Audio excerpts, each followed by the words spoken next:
Thank you, Mr. President. Could you tell us a little bit more about the Russia talks, your impression of how they went today, and if you're perhaps more confident or less confident of a deal after what happened today? Well, much more confident. They were very good.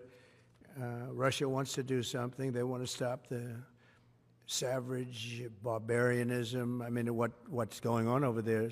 It's soldiers are being killed by the thousands on a weekly basis. It's ridiculous.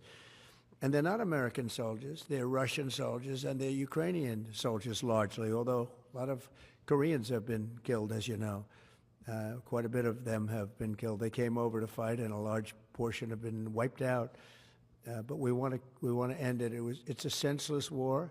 It should have never happened, would have never happened if I was president, and it's a shame to see it. And I see pictures that you don't see, but I see pictures of fields that look just horrible. It looks like Gettysburg. If you see the old pictures of Gettysburg, it's soldiers lying all over the field, body parts all over the field. They're all dead.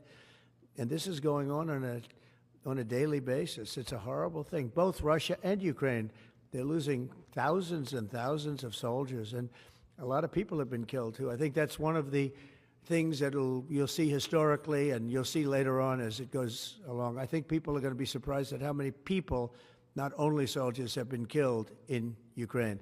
A lot more people than you think. Yeah, please. President Trump, as part of a peace deal with Putin, would you be willing to consider removing all American troops from Europe? Well, nobody's asked me to do that, so I don't think we'd have to do that. I wouldn't want to do that.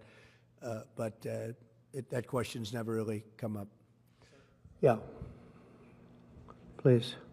Sir, do you support stationing European peacekeeping troops in Ukraine as part of this peace deal? If they want to do that, that's great. I'm all for it. If they want to do that, I think that'd be fine.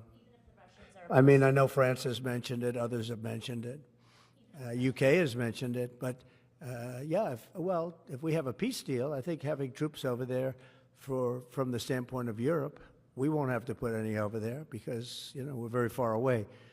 But having troops over there would be fine. I would not object to it at all. We're talking about this now, peace. We have either a ceasefire or a peace itself, and we're looking to do both.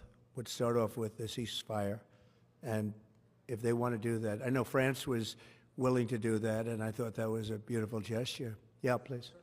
Do you have any message for Ukrainians who, after 3 years of fighting, might feel betrayed or disappointed at not having a seat at these initial talks in Saudi Arabia? Well, I think I'm really disappointed in what's happened. I've been watching this for 3 years. It's a war that would have never happened if I